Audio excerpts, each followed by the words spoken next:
तो आज हम हमारा न्यू चैप्टर स्टार्ट करेंगे, परम प्रभु की ओर गमन। देखिए, लास्ट चैप्टर में हमने क्या डिस्कस किया था कि कौन से वो व्यक्ति है। हमने लास्ट चैप्टर का हमारा जो टॉपिक था वो क्या था, मूढ़ और ज्ञानी के मार्ग में क्या डिफरेंस होता है। तो हमने ये चीज डिस्कस करी थी कि भगवान की शरण में कौन व्यक्ति आते हैं। 4 कैटेगरी हमने डिस्कस करी थी। क्या क्या थी वो कैटेगरीज, कि कोई भी जो व्यक्ति है वो या तो दुखी होता है तब भगवान के पास जाता है, या धन की इच्छा से जाता है, या कुछ जिज्ञासा करना चाहता है इस कारण जाता है, या जो ज्ञानी है भगवान को जानना चाहता है इस कारण जाता है। तो ये 4 तरह के व्यक्ति हैं जो भगवान की शरण लेते हैं। ठीक है, अब 5th चैप्टर में हम डिस्कस करेंगे कि उनके बारे में क्या कहा जा रहा है। We can get rid of the impurities of the heart by turning our consciousness towards Lord Krishna. With mind, we can think of Krishna and project our consciousness towards him. तो बताया जा रहा है कि हम हमारे हृदय को शुद्ध कर सकते हैं, खुद की जो चेतना है उसको कृष्णा की तरफ मोड़कर हम कृष्णा के बारे में सोच सकते हैं हमारे दिमाग से, और हमारी चेतना को उनमें लगा सकते हैं।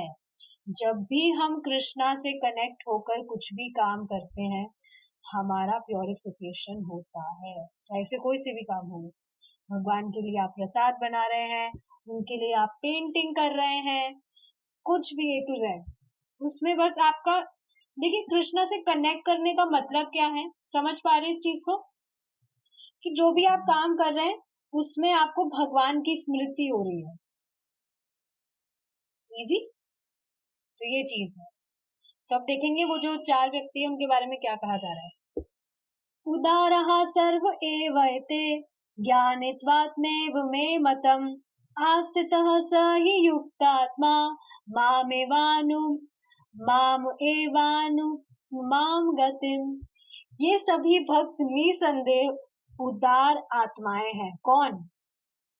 जो भी तीनों श्रेणियां हैं, 3 कैटेगरीज हमने जो डिस्कस करी थी, धन की इच्छा से दुखी है और जिज्ञासु है। ये 3 जो व्यक्ति है, ये इनको उदार क्यों कहा जा रहा है? क्योंकि चाहे से देखिए कैसी भी इच्छा से वो आए तो भगवान के पास भगवान की शरण ले रहे हैं, जैसे कैसी इच्छा से आए, इस वजह से उन्हें उदार आत्माएं कहा जा रहा है। किंतु जो मनुष्य मेरे ज्ञान में स्थित है वह निश्चित ही मेरे में समाया हुआ है। देखिए, समाया हुआ का मतलब क्या है? जो भी भगवान के ज्ञान में स्थित है, मतलब जो भी जानना चाहता है भगवान के बारे में, वो निश्चित ही भगवान में समाया हुए का मतलब क्या है कि वह भगवान को अत्यंत प्रिय है। समझ पा रहे हैं इस चीज को?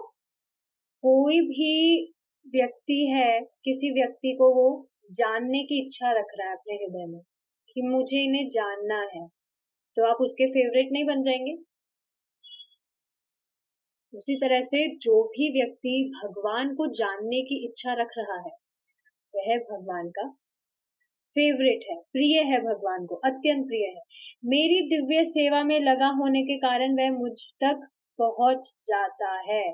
देखिए, जब जो भी व्यक्ति है वो भगवान के बारे में ज्ञान ले रहा है, भगवान को जानने का प्रयास कर रहा है, उसे समझ आ जाएगा भगवान कितने महान है, और जैसे ये चीज समझ आ जाएगी भगवान की सेवा में वो लग जाएगा, और सेवा करते करते वह भगवान तक पहुंच जाएगा।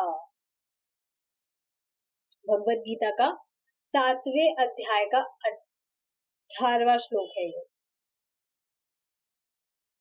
यहाँ कृष्ण कह रहे हैं कि दुखी, जिज्ञासु और अर्थार्थी मतलब अर्थ मतलब धन, धन की इच्छा से। आदि जो भी व्यक्ति उनकी शरण में आते हैं उन सबका स्वागत है। क्यों? क्योंकि चाहे से देखिए कैसी भी भौतिक इच्छा हो उसके पास, वो भगवान के पास जा रहा है। क्या कहा जा रहा है?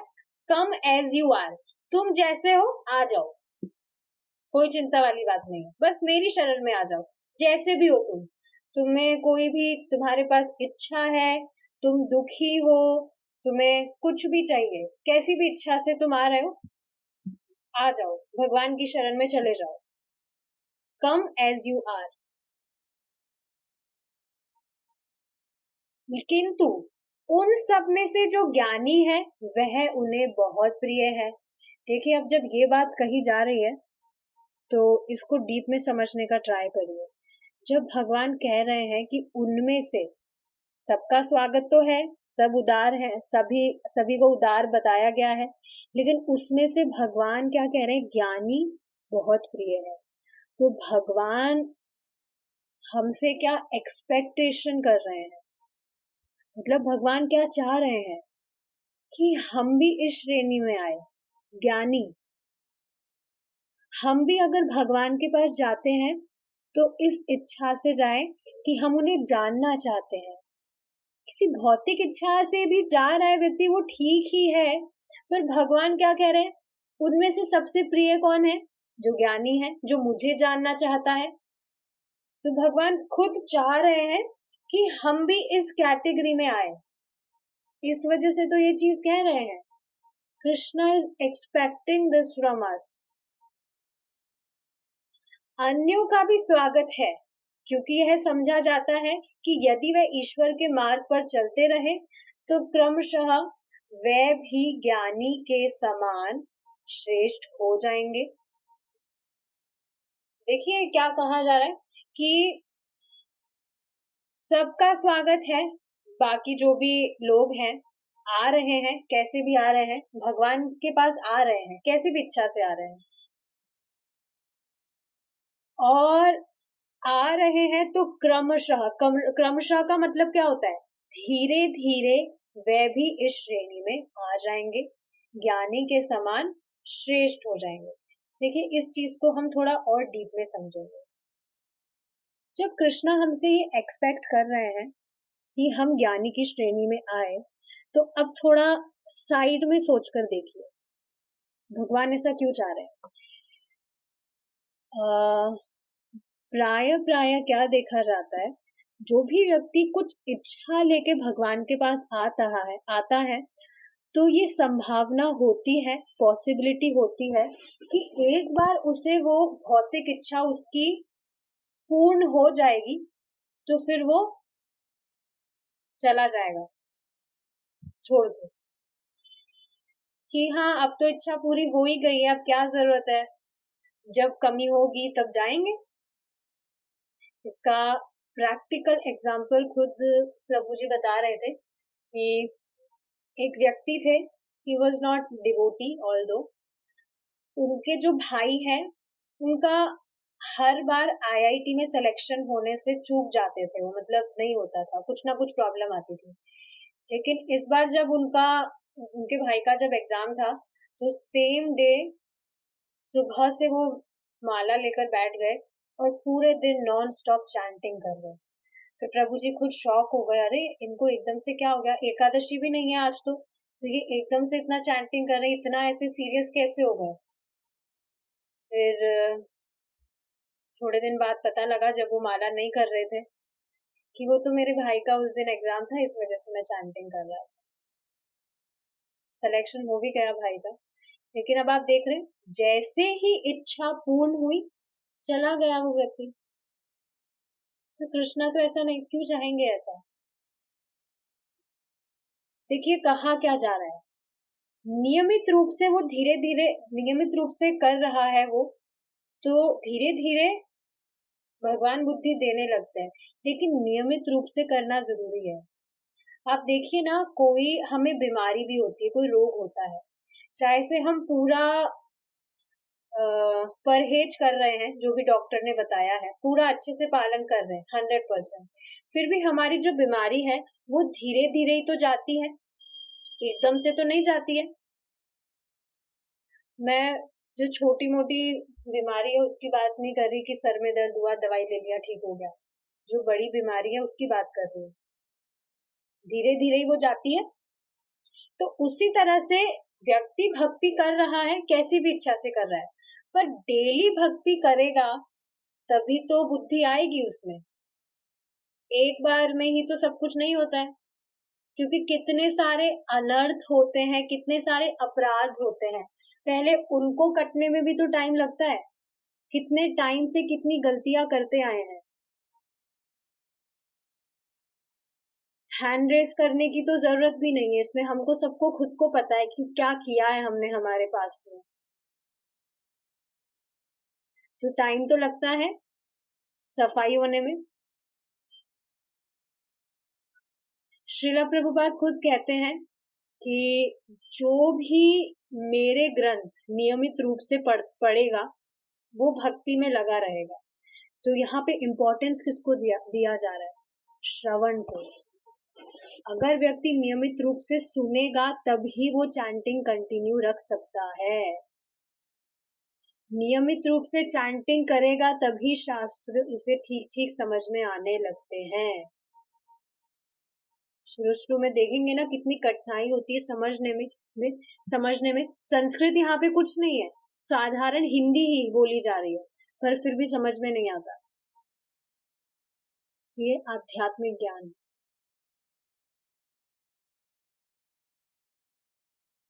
आप देखेंगे ना कोई भी जो व्यक्ति है वो वस्तुतः भौतिक इच्छा से ही देवी देवताओं के पास में जाता है।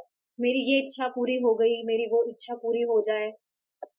जैसे ही इच्छा पूरी होती है तो खुश हो जाता है, वो नहीं होती तो विमुख हो जाता है। देखिए क्या कहा जा रहा है। हम्म। किंतु प्राय ऐसा होता है कि जब कोई व्यक्ति किसी लाभ के लिए चर्च में जाता है, ध्यान से सुनेंगे, और उसे धन नहीं मिलता, जिस भी इच्छा से वो गया है उसे वो नहीं मिला, तो वह यह निष्कर्ष निकाल लेता है कि ईश्वर की शरण में जाना व्यर्थ है। हमारी इच्छा तो पूरी करता नहीं है ईश्वर, तो क्या मतलब है इनकी शरण में जाने से? व्यर्थ है इनकी शरण में तो जाना। और ऐसा होता है। प्रैक्टिकल एग्जांपल मैं दूंगी। मेरी जो मदर है, माता जी, उनकी एक फ्रेंड है। अब वो खाटू श्याम जी पे विश्वास रखती है, तो उनके बेटे की शादी नहीं हो रही, तो वो कहने लगी कि मैं तो नहीं जाऊंगी अब खाटू श्याम जी पे। बताइए, दिख रहा है कोई प्रीति नहीं है उन्हें, कोई मतलब ऐसा नहीं है कि बहुत अफेक्शन है जो भी देवी देवता है। मैं उनको स्पेसिफिकली पॉइंट नहीं कर रही हूँ। जो भी देवी देवताओं के उपासक है मोस्टली, उनको कोई प्रीति नहीं होती है उनसे। बस हमारी इच्छा पूरी होनी चाहिए। जब तक इच्छा पूरी हो रही है, देखते हैं ना आप, पहले पता नहीं आपने सुना है नहीं, हम 101 रुपए का प्रसाद बोलकर आए हैं, हम 500 रुपए का प्रसाद बोलकर आए हैं, ऐसे ऐसे कहते हैं, मतलब डील करते हैं। भगवान के भक्त तो ऐसे नहीं करते। शुरू में देखिए कर सकता है व्यक्ति, पर भगवान बुद्धि देते हैं, देवी देवता बुद्धि नहीं देते। तो देख रहे हैं क्या सोचता है वो, कि ईश्वर की शरण में जाना व्यर्थ है, और वह चर्च से सब संबंध तोड़ देता है। सकाम भाव से ईश्वर की शरण में लेने में भी यही भय है। क्या कहा जा रहा है कि कुछ इच्छा रख के आप ईश्वर की शरण ले रहे हैं, तो उसमें यही डर वाली बात है कि आपकी इच्छा पूरी नहीं होगी तो तुरंत आप भगवान को दोषी ठहराने में लगेंगे। देखिए, एक बात ध्यान देने वाली क्या है कि भगवान जो है भौतिक इच्छा पूरी करते हैं, नो डाउट, बट भगवान स्वतंत्र है। या देवी देवता भी तो ऐसा नहीं है ना कि आप जो भी इच्छा मन में रख रहे हैं वो पूरी ही कर दे। कुछ इच्छाएं ऐसी भी होती है जो पूरी नहीं करते हैं। बाध्य नहीं है कि करनी ही होगी। स्पेशली भगवान तो बिल्कुल बाध्य नहीं है, भगवान स्वतंत्र है। उदाहरण के लिए द्वितीय विश्व युद्ध में यह सूचना दी गई थी कि अनेक जर्मन सैनिकों की पत्नियां अपने अपने पतियों की सकुशल वापसी की कामना लेकर चर्च में प्रार्थना करने के लिए गई थी। समझ रहे हैं कि अब उनके हस्बैंड सेफ रहे, जो भी युद्ध में जा रहे हैं, तो इस वजह से वो प्रे करने के लिए चर्च में गई थी। किंतु जब उन्हें पता लगा कि उनके पति युद्ध में मारे गए तो वह सब नास्तिक हो गई।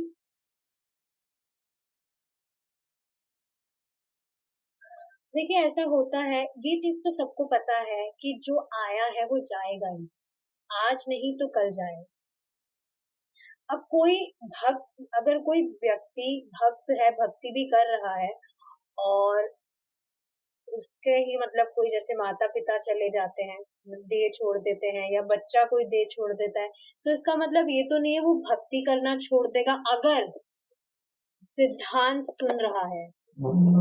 जब तक वो शास्त्र सुन रहा है, नॉलेज उसे पता है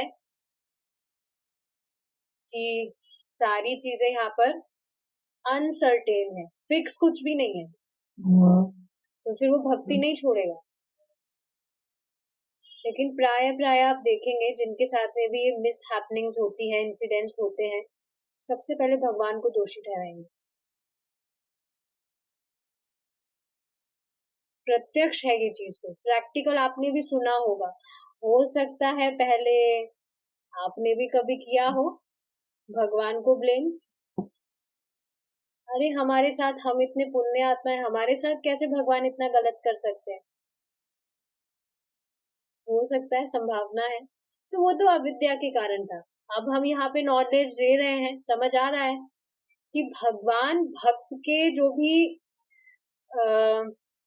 अनुकूल होता है, फेवरेबल जो चीजें होती है वो ही करते हैं हमेशा। तो देख रहे, नास्तिक हो गई। इस प्रकार हम चाहते हैं कि ईश्वर हमारी आवश्यकता पूर्ति करने वाले बन जाए, और जब वह ऐसा नहीं करते तो हम कहने लगते हैं ईश्वर है ही नहीं। भौतिक पदार्थों की प्राप्ति के लिए ईश्वर से प्रार्थना करने का यही प्रभाव है। समझ रहे हैं? जब तक सिद्धांत नहीं समझेंगे, तब जब तक शास्त्र जो भी परंपरा में जो प्रामाणिक शास्त्र हैं सुनेंगे नहीं, समझेंगे नहीं, तब तक क्लैरिटी होगी नहीं, और आप एक प्रॉस्पेरिटी थियोलॉजी बन के रह जाएंगे। समझ रहे हैं इसका अर्थ क्या है? कि बस भौतिक इच्छाएं हमारी पूरी हो तो ही हम भगवान की शरण लेंगे, तो ही हम भगवान की भक्ति करेंगे, नहीं तो आप अपने मंदिर में मस्त हैं और मैं मेरे घर में मस्त हूँ, ऐसा ही होता है। वो थोड़ा जो भी देवी देवताओं के उपासक होते हैं, थोड़ा धुआं जला के आ जाते हैं और बोल कर आ जाते हैं जो भी है, और फिर आप अपने मंदिर मस्त, मैं मेरे मंदिर मस्त, मैं मेरे घर मस्त।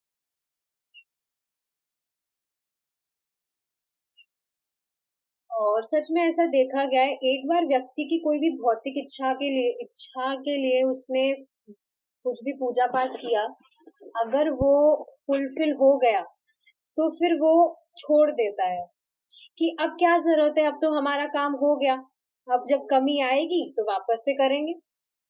होता है ऐसा।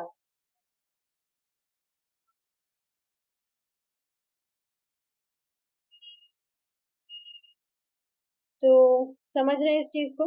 लेकिन देखिए ऐसा नहीं है कि हमेशा ही ऐसा होता है। जब कोई व्यक्ति नियमित रूप से भक्ति कर रहा होता है, तो जैसे वो भौतिक इच्छा से कर रहा है, भगवान कुछ ना कुछ अरेंजमेंट करके भक्तों का संग दिलवा देते हैं, और फिर वह भक्ति के पथ पे पहुंच जाता है। इसको एक एग्जाम्पल से समझ सकते हैं, गीली लकड़ी और सूखी लकड़ी के एग्जाम्पल से। आप देखेंगे गीली लकड़ी को जब आप आग में डालेंगे तो पहले वो सूखेगी और फिर वो जलेगी, लेकिन सूखी लकड़ी को आप डालेंगे तो वो अपने आप डायरेक्ट जल जाती है। तो यही चीज है, जो व्यक्ति ज्यादा जिसकी कवरिंग है, वो हाँ, उसको थोड़ा टाइम लग सकता है, गीली लकड़ी को थोड़ा टाइम लगता है जलने में, पहले वो सूखेगी फिर जलता है, तो उसको थोड़ा टाइम लग सकता है, पर भक्ति उसकी निश्चित है, ये चीज है। सबकी जर्नी अलग अलग होती है, तो सबका टाइम डिपेंड करता है। पास्ट में जो भी कर्म किए हैं, उसके संस्कार कितने ज्यादा हावी हैं, उस पे ये चीज डिपेंड करती है। तो यहाँ पे ये एक स्टोरी है, थोड़ी लंबी है, चलिए देखते हैं, टाइम है अभी। इस संबंध में राज परिवार के एक पंचवर्षीय छोटे बालक ध्रुव की कथा आती है। ध्रुव महाराज की कथा सुनी होगी सबने, एक बार देख लेते हैं। और ध्रुव के पिता राजा उत्तानपाद ने ध्रुव की माता अपनी रानी सुनीति से विमुख होकर उसे पदच्युत करके एक अन्य स्त्री सुरुचि को रानी बना दिया। तो मतलब जो ध्रुव के पिता है, उन्होंने दो शादी कर ली। एक जो पहले वाली जो रानी थी उनकी, वो थी सुनीति, तो उनसे कुछ विमुख हो गए, कुछ भी बात हो गई थी, तो दूसरी स्त्री को रानी बना दिया, सुरुचि। अब सुरुचि ध्रुव की सौतेली माँ हो गई, अतः वह ध्रुव से बड़ा द्वेष करने लगी। और एक दिन जब ध्रुव अपने पिता की गोद में बैठा हुआ था, तब सुरुचि ने यह कहकर उसका अपमान किया, अरे तुम अपने पिता की गोद में नहीं बैठ सकते, क्योंकि तुम मेरे उदर से उत्पन्न नहीं हुए। तो जो उनकी दूसरी वाइफ थी, दूसरी रानी थी सुरुचि, वो ध्रुव महाराज से द्वेष करने लगी, और उन्होंने ध्रुव महाराज को उनके पिता के गोद से हटा दिया। अब उसने ध्रुव को राजा की गोद से खींचकर उतार दिया।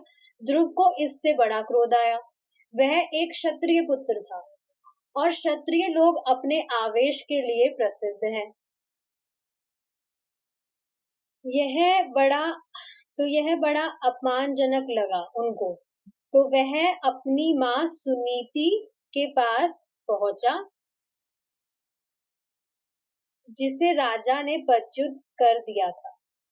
ध्रुव ने अपनी माँ से कहा, प्यारी माँ, मेरी सौतेली माँ ने मुझे पिताजी की गोद से खींचकर मेरा बड़ा अपमान किया। माँ ने उत्तर दिया, प्रिय वत्स, मैं क्या कर सकती हूँ, तुम्हारे पिता अब मेरी कोई परवाह नहीं करते, मैं स्वयं असहाय हूँ। ध्रुव महाराज अपनी माता के पास गए कि ऐसे ऐसे मेरे साथ व्यवहार हुआ है। तो उनकी माँ कहती है कि मैं क्या कर सकती हूँ, पिता तो, मैं खुद ही असहाय हूँ अगर वो ऐसे व्यवहार कर रहे हैं तो ध्रुव महाराज कहते हैं, ठीक है, तो यह बताइए कि मैं मेरी सौतेली माँ से प्रतिशोध कैसे ले सकता हूँ। माँ ने उत्तर दिया, प्रिय वत्स, तुम असहाय हो, यदि ईश्वर तुम्हारी सहायता करे तभी तुम बदला ले सकते हो। ध्रुव ने उत्साहपूर्वक पूछा, अच्छा, ईश्वर कहाँ है? माँ ने उत्तर दिया, मुझे पता लगा है अनेक ऋषि मुनि ईश्वर को पाने के लिए जंगल में जाते हैं। तो देखिए उनकी माँ ने उन्हें क्या कहा कि जो मतलब तुम जो भी तुम्हारे मन में इच्छा है, वो अगर तुम भगवान की सहायता लोगे तो वो पूरी हो सकती है, तभी पूरी हो सकती है।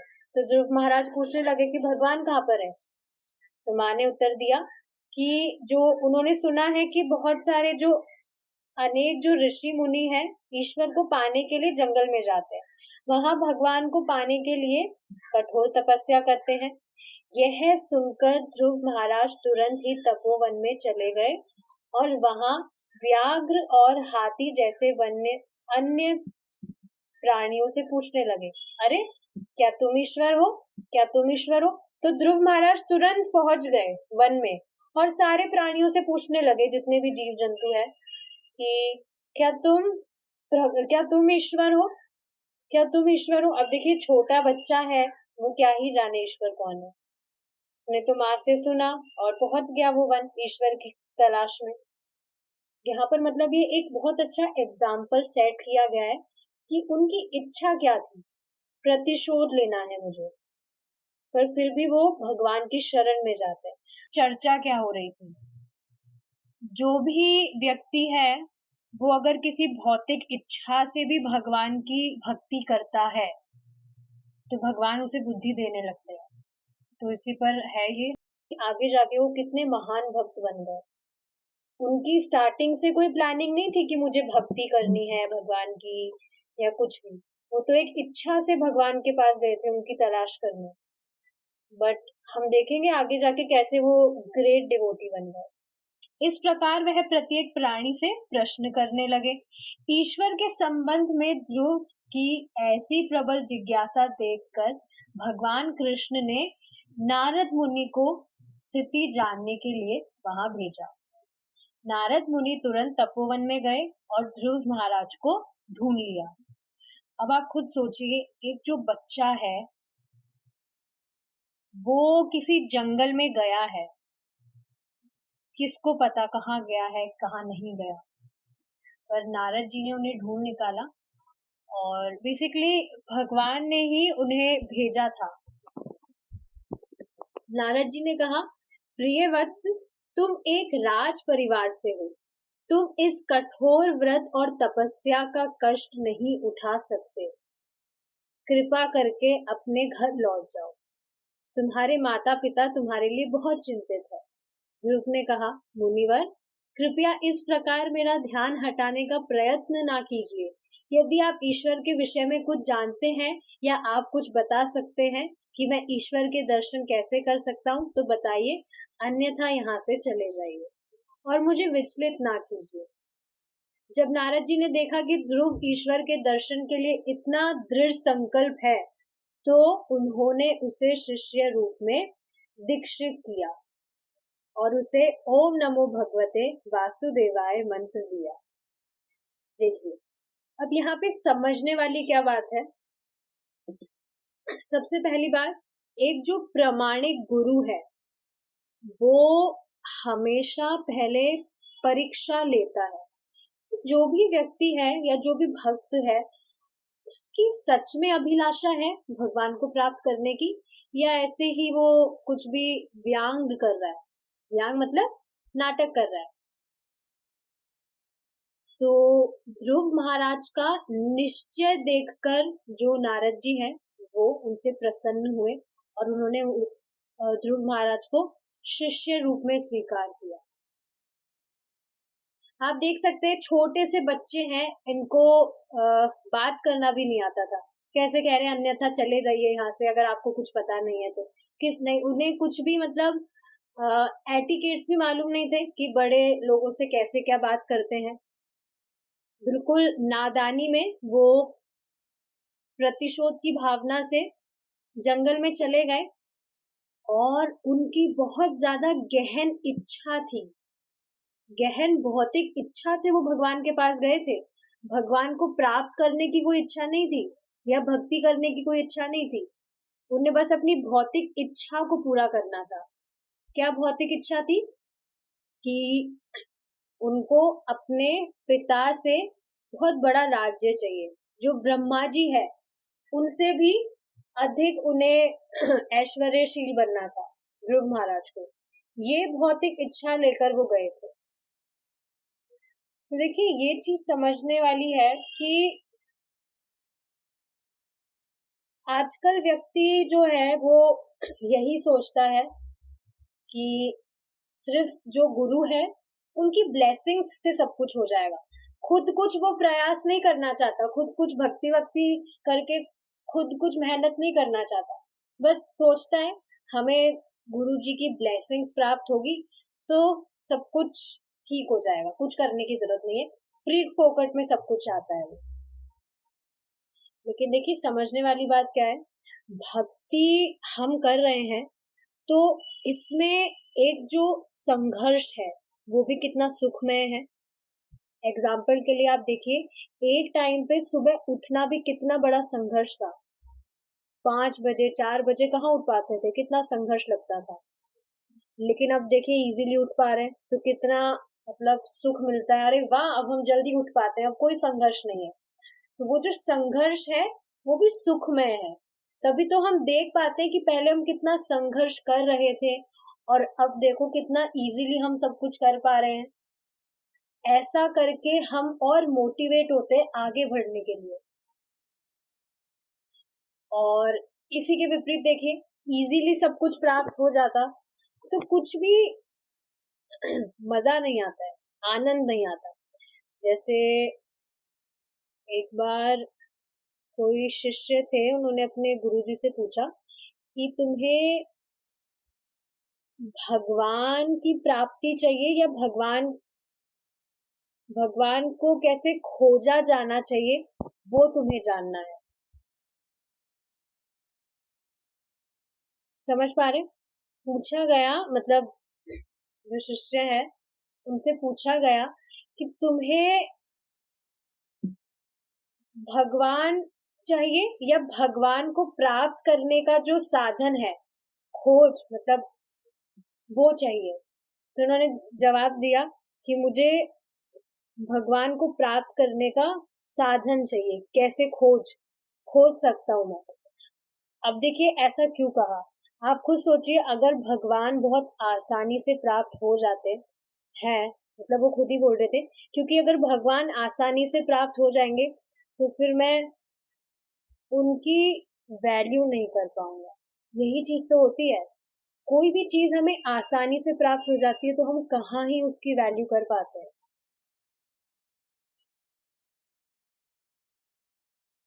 नहीं कर पाते ना।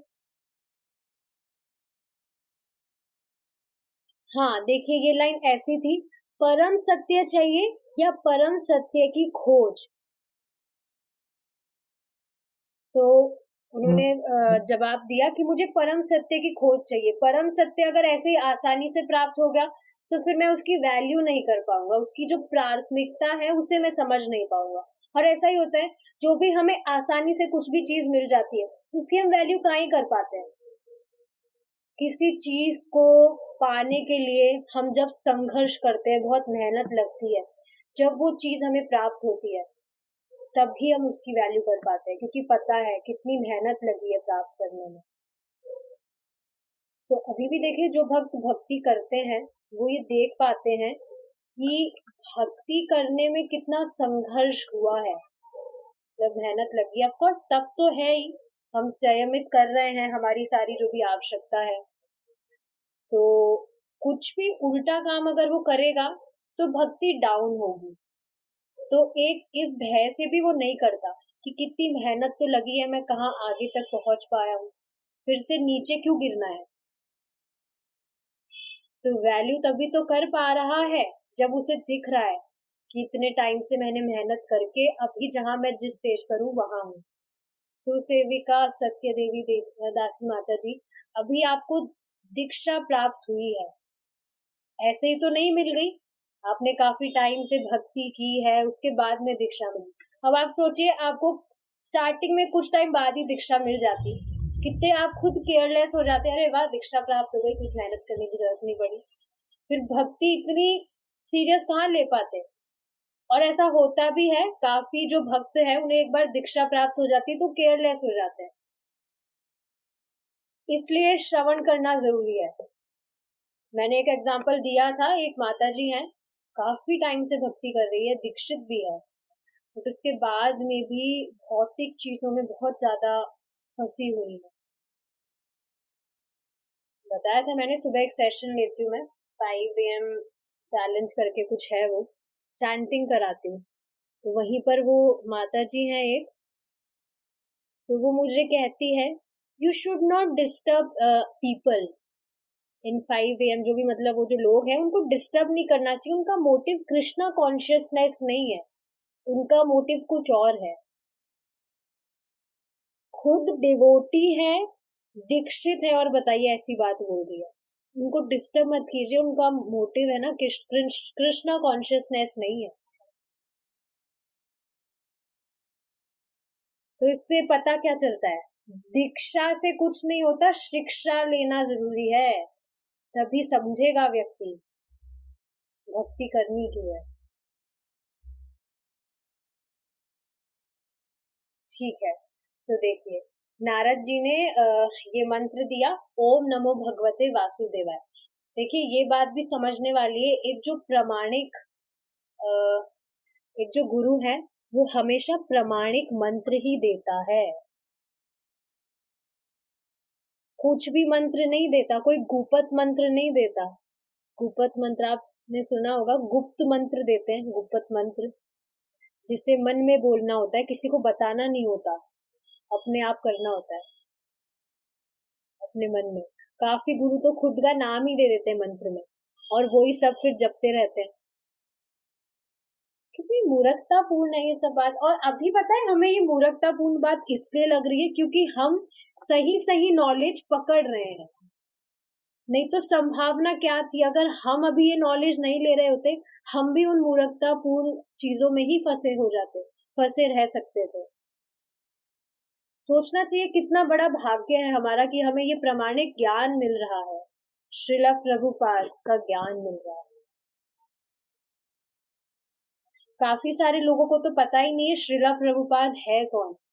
इस्कॉन टेम्पल भी गए हैं फिर भी मालूम नहीं है श्रीला प्रभुपाद कौन है। समझना चाहिए।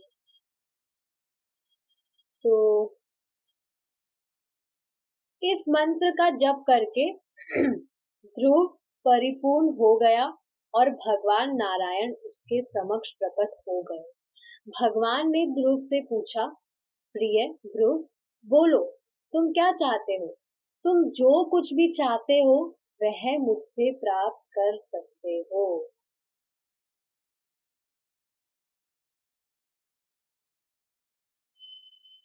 देखिए एक और चीज यहाँ पर मैं बताना चाह रही हूँ कि जो भी हम जब चैंटिंग करते हैं, चैंटिंग की बात नहीं है, जो भी हम काम करते हैं, आप देखिए जो कलयुगी जीव है, बद्ध जीव, बहुत ज्यादा घोर रजोगुण में है। रजोगुण का मतलब समझ रहे हैं ना, स्थिर नहीं रह सकता वो, कुछ ना कुछ उसे करना है बस, अत्यधिक रजोगुण है।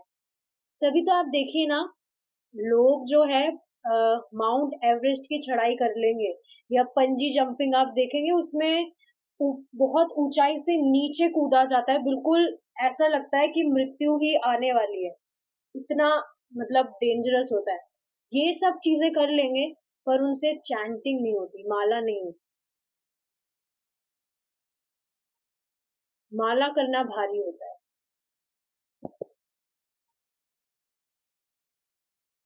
तो इससे समझ आता है कि जो व्यक्ति है बहुत ज्यादा रजोगुण में। आप खुद भी देखिए ना, हम भी जब चैंटिंग करने बैठते हैं तो स्थिर नहीं रह पाते, कभी कभी दिमाग कहाँ चल जाता है, कभी कभी बहुत ज्यादा डिस्टर्ब होता है चैंटिंग। और कुछ भी हम काम कर रहे हैं थ्रू आउट द डे, बहुत रजोगुण रहता ही है। ठीक है, तो देखिए बाद में जो भगवान है वो ध्रुव महाराज के सामने प्रकट हो गए और बोले, प्रिय ध्रुव, बोलो तुम क्या चाहते हो? तुम जो कुछ भी चाहते हो वह मुझसे प्राप्त कर सकते हो।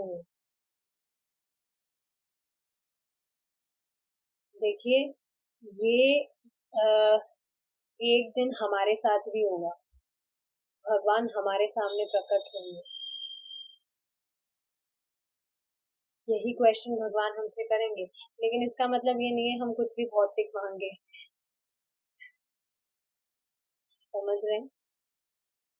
देखिए ये चीज तो है कि जब तक व्यक्ति के मन में कुछ भी इच्छाएं हैं, धन चाहता है, स्त्री चाहता है, यश चाहता है, तब तक भगवान की प्राप्ति तो असंभव है।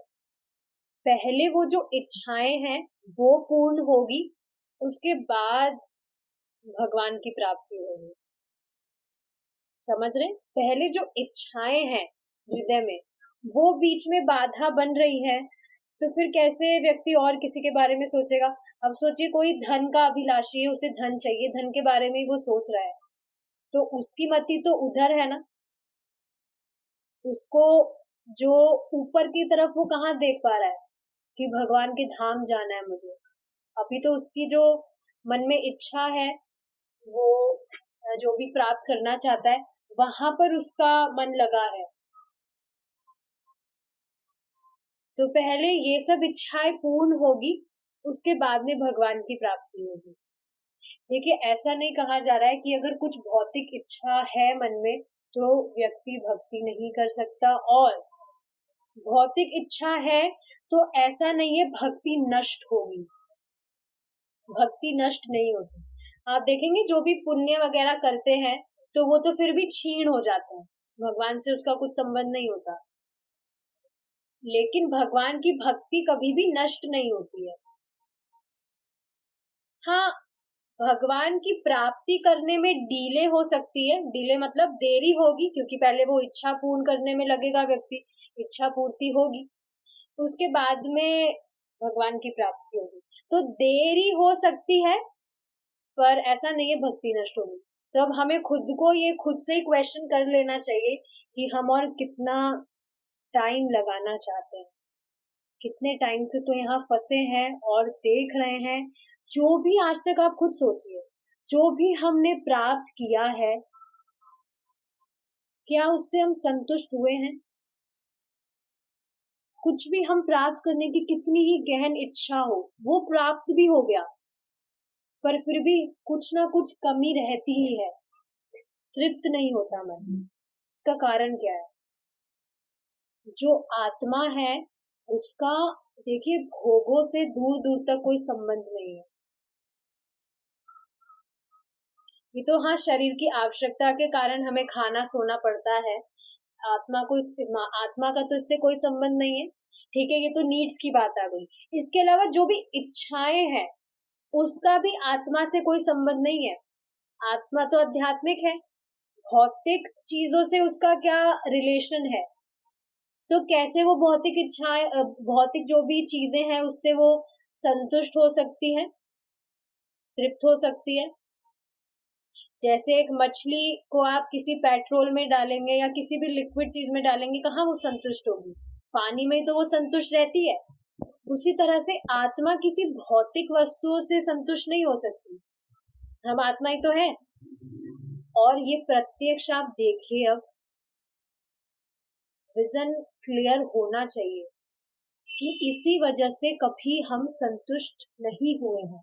हमेशा हमने प्रयास किया है कि हम ये भौतिक इच्छा पूरी करेंगे तो सेटिस्फाई हो जाएंगे, वो भौतिक इच्छा पूरी करेंगे तो सेटिस्फाई हो जाएंगे। सेटिस्फाई कभी हुए नहीं। इसका कारण यही है क्योंकि भौतिक चीजों से हमारा कोई संबंध नहीं है।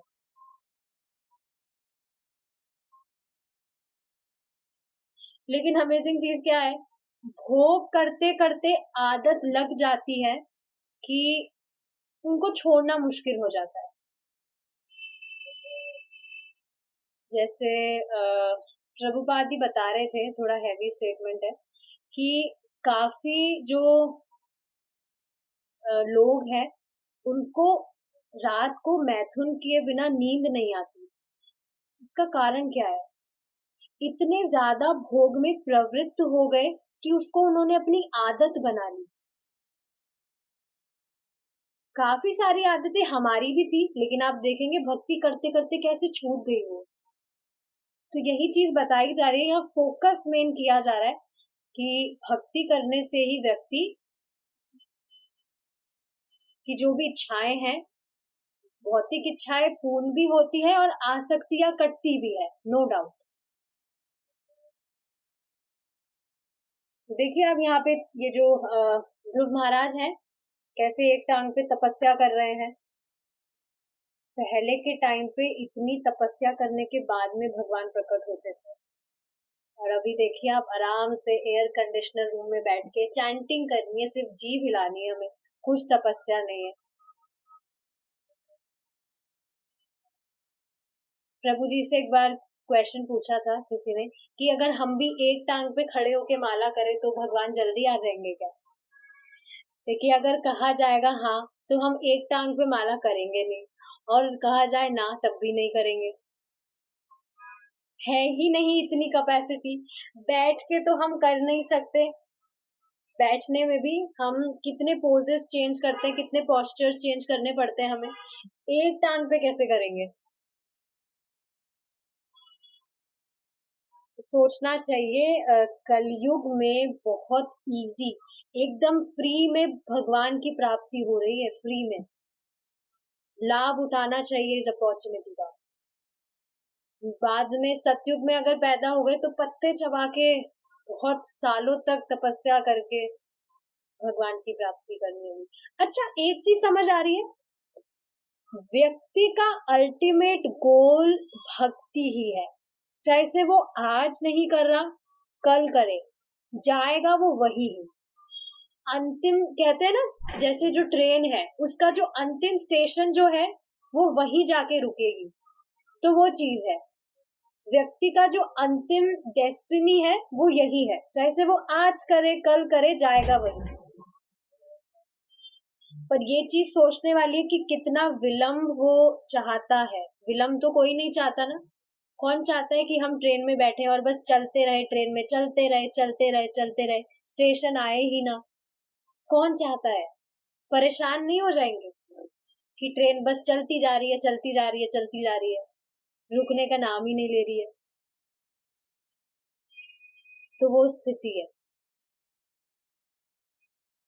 तो ठीक है, भगवान ने पूछा तो ध्रुव महाराज ने अपनी लिस्ट निकाली। चाउमीन चाहिए, गाड़ी चाहिए, बंगला चाहिए? नहीं, ऐसा कुछ नहीं किया। देखिए, ध्रुव ने उत्तर दिया, हे प्रभु, मैंने केवल अपने पिता के राज्य तथा भूमि के लिए इतना कठोर तप किया है, किंतु अब तो मुझे आपके दर्शन हो गए हैं। बड़े बड़े ऋषि मुनियों को भी आपके दर्शन दुर्लभ है। मुझे तो बहुत बड़ा लाभ हुआ है। मैंने कुछ तुच्छ पदार्थों और कांच के टुकड़ों के लिए घर छोड़ा था, किंतु बदले में मुझे तो एक महामूल्यवान हीरा प्राप्त हो गया है। अब मैं परम संतुष्ट हूँ। अब मुझे आपसे कुछ नहीं मांगना है। समझ रहे हैं आप? भक्ति करते करते, देखिए जो ध्रुव महाराज हैं, he was not even justifying, बिल्कुल गहन इच्छा थी उनके मन में कि मुझे मेरे पिता से बड़ा राज्य प्राप्त करना ही है, मुझे प्रतिशोध लेना ही है। बहुत ही ज्यादा प्रतिशोध, तीव्र प्रतिशोध की भावना थी उनके हृदय में, तभी वो गए थे। तभी आप देखिए ना, उन्होंने नारद जी से भी कैसे बात की थी, आवेश में आके। नारद जी महाभागवत, उनसे ऐसे बात की। ऑल तो उनको पता नहीं था, वो तो बच्चे थे, पर देख रहे कैसे आवेश में थी, मतलब बहुत गहन इच्छा थी प्रतिशोध की। लेकिन फिर भी इतने टाइम तक भक्ति करते रहे, तो क्या कह रहे हैं कि मैं तो कांच के टुकड़ों के लिए, कांच के टुकड़ों ढूंढ रहा था मैं, और उनके लिए मैं मेरा घर छोड़कर आया था, लेकिन बदले में मुझे एक हीरा प्राप्त हुआ, दिव्य हीरा। दिव्य हीरा किसको बोल रहे हैं वो? कृष्णा को। तो समझना चाहिए, उन्होंने भक्ति वो कर रहे थे, लेकिन कुछ चीटिंग नहीं कर रहे थे वो। चीटिंग का अर्थ क्या है? बहुत इंपॉर्टेंट चीजें, देखिए ध्यान से सुनिए, ये जो लाइंस है ये पूरा जीवन परिवर्तित कर सकती है। जैसे उनके गुरु, गुरु कौन? नारद जी, उनको बताया, उन्होंने बताया, जैसे उन्होंने इंस्ट्रक्शंस दिए नारद जी ने ध्रुव महाराज को, बिल्कुल वो वैसे ही फॉलो कर रहे थे। कर वो भौतिक इच्छा के लिए रहे थे, लेकिन बिल्कुल एग्जैक्ट जैसे बताया जा रहा था उनके गुरु से, वैसे वो चीजें फॉलो कर रहे थे। कोई चीटिंग बाजी नहीं। एग्जाम्पल के लिए मतलब, वो ऐसे नहीं कर रहे थे, मंगला आरती में उठना पड़ेगा क्या, मेरे तो देह में दर्द है, मुझे तो आलस आ रहा है, आज छुट्टी कर लेता हूँ, ये सब नहीं। जो चीज बताई है कर रहे थे वो, और एग्जैक्टली कर रहे थे, जैसा कहा जा रहा था वैसा पालन कर रहे थे। तो अब समझ रहे हैं आप, स्ट्रिक्टली चीजें फॉलो करने का कितना बड़ा लाभ होता है। एक तो आप हाफ हार्टेडली कुछ कर रहे हैं, और एक आप पूरा अच्छे से उसको कर रहे हैं, बहुत फर्क पड़ता है। जैसे एग्जाम्पल के लिए आपको बताऊंगी, कोई बच्चा बहुत मन लगा के पढ़ाई कर रहा है, उसके मार्क्स उसके अकॉर्डिंग आएंगे। और अब वो बस कुछ टाइम पढ़ रहा है, कुछ नहीं पढ़ रहा है, कभी पढ़ा कभी नहीं पढ़ा, तो उसके हिसाब से उसके मार्क्स आएंगे। तो आप कोई चीज हाफ हार्टेडली कर रहे हैं और रिजल्ट 100% एक्सपेक्ट कर रहे हैं, ऐसा कैसे हो सकता है? समझना चाहिए कुछ चीजें जो हमें बताई है, श्रीला प्रभुपाद ने बहुत दया की है हमको। सिर्फ कुछ इम्पोर्टेंट चीजें हमें बताई है और कुछ ज्यादा हार्ड नहीं है। देखिए ना, 4 नियम पालन करने में आप देखेंगे कितना धन ही खर्च होता है। 4 नियम पालन करने में है क्या? सिर्फ कुछ करना ही तो नहीं है, जो चीजें बताई है वो करनी तो नहीं है, और कुछ तो एक्स्ट्रा करने के लिए नहीं बोला जा रहा है, right? So we should understand this thing. जैसा गुरु महाराज हमें बता रहे हैं, जो भी इंस्ट्रक्शंस हैं, उनको एग्जैक्टली फॉलो करेंगे, तब ही 100% रिजल्ट, जो भी मतलब एक्सपेक्ट कर रहे हैं हम, वो हमें मिलेगा। इंटेंशन का बहुत फर्क पड़ता है। सो ठीक है, we will stop here. Thank you so much for joining. Hare Krishna.